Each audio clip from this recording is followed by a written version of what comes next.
മന്ത്രി വീണ ജോർജിനെതിരെ കെ.എസ്.യുവിന്റെ ആക്രമണം. കണ്ണൂർ റെയിൽവേ സ്റ്റേഷനിൽ വെച്ചുണ്ടായ ആക്രമണത്തിൽ മന്ത്രിയുടെ കഴുത്തിന് പരിക്കേറ്റു. മന്ത്രിയെ കണ്ണൂർ ജില്ലാ ആശുപത്രിയിൽ പ്രവേശിപ്പിച്ചു. പുറത്തിറങ്ങാൻ പറ്റാത്ത സ്ഥിതിയായല്ലോ ഈശ്വര. അല്പം മുമ്പാണ് കണ്ണൂർ റെയിൽവേ സ്റ്റേഷനിലെത്തിയ മന്ത്രിക്ക് നേരെ കെ.എസ്.യു പ്രവർത്തകർ പാഞ്ഞെടുക്കുന്നത്. ഇപ്പോൾ ആശുപത്രിക്കുള്ളിലും മന്ത്രിക്ക് നേരെ പ്രതിഷേധവുമായി കെ.എസ്.യു പ്രവർത്തകർ തടിച്ചുകൂടിയിട്ടുണ്ടെന്നാണ് മനസ്സിലാക്കാൻ കഴിയുന്നത്. കോലുംകുട്ടി, നിങ്ങൾ അപ്പുറത്ത് വാതിലുണ്ട്, അവിടെ ചെന്ന് നോക്കൂ. ജെയിംസ് വൈകിട്ടില്ലെന്നോ ഒരുത്തനെ ഒളിച്ചോടാൻ അനുവദിച്ചുകൂടാ. എന്നാ പിന്നെ എങ്ങനെ മന്ത്രിക്ക് സാരമായ പരിക്ക് തന്നെ ഏറ്റിട്ടുണ്ട് എന്നാണ് മനസ്സിലാക്കാൻ കഴിയുന്നത്. മന്ത്രിയുടെ കൈക്കും കഴുത്തിനുമാണ് പരിക്കേറ്റിരിക്കുന്നത് എന്നുള്ള ഏറ്റവും പുതിയ വിവരങ്ങളാണ് ഇപ്പോൾ നൽകാൻ കഴിയുന്നത്. പരിക്കേറ്റ മന്ത്രിയെ കണ്ണൂർ ജില്ലാ ആശുപത്രിയിൽ പ്രവേശിപ്പിച്ചിരിക്കുന്നു.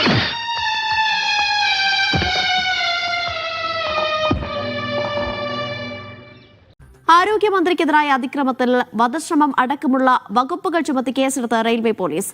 ആയുധം ഉപയോഗിച്ച് ആക്രമിച്ചെന്നും I have all sorts of lethal weapons. നമ്മുടെ നാടൻ മലപ്പുറം കത്തി മുതൽ അൾട്രാ മോഡേൺ മിഷൻ ഗൺ വരെ ആയുധം ഉപയോഗിച്ച് മന്ത്രിക്ക് നേരെ പാഞ്ഞെടുക്കുകയായിരുന്നു എന്നുള്ളതാണ് പറഞ്ഞിരിക്കുന്നത്. റെയിൽവേ പോലീസാണ് ഇപ്പോൾ മന്ത്രിയെ ആക്രമിച്ച സംഭവത്തിൽ 5 കെ.എസ്.യു പ്രവർത്തകർക്കെതിരെ വധശ്രമം ഉൾപ്പെടെയുള്ള കുറ്റങ്ങൾ ചുമത്തിക്കൊണ്ട് കേസ് രജിസ്റ്റർ ചെയ്തിരിക്കുന്നത്. എന്തായത്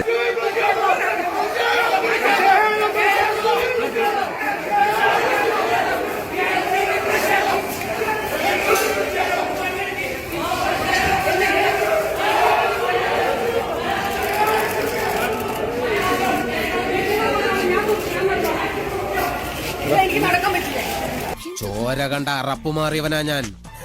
സെൻട്രൽ ജയില് എനിക്ക് ചിൽഡ്രൻസ് പാർക്ക് പോലെയാ. ഏത് കൊമ്പം വന്നാലും ആ കൊമ്പ് ഒടിച്ചു കളയും.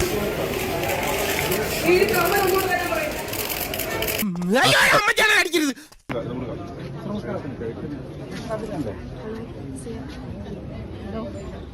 ഞാൻ റെയിൽവേ സ്റ്റേഷനിലോട്ട് കയറുമ്പോൾ ആദ്യം കുറച്ചുപേര് നടന്നു വന്നിട്ട് അവിടെ ഒന്നും തൊള്ളും ഉണ്ടായി. പക്ഷെ എനിക്കിപ്പോൾ പക്ഷെ ഞാൻ നടന്നു വരുമ്പോഴാണ് എനിക്ക് കഴുത്തിൻ്റെ ഇവിടെ നല്ല പെയിൻ ഉണ്ട്. പൊന്നോ ഒടുക്കത്താ പിന്നെ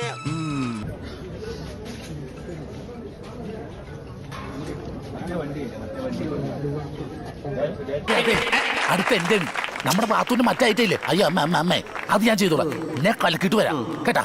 ആരോഗ്യമന്ത്രിയുടെ ദൃശ്യങ്ങൾ കൂടി നമുക്ക് മുൻപിലേക്ക് എത്തുന്നുണ്ട്.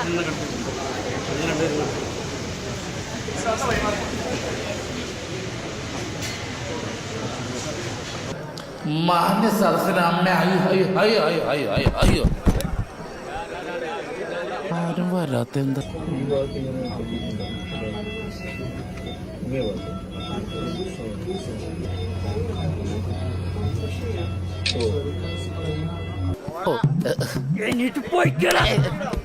അഭിനയോ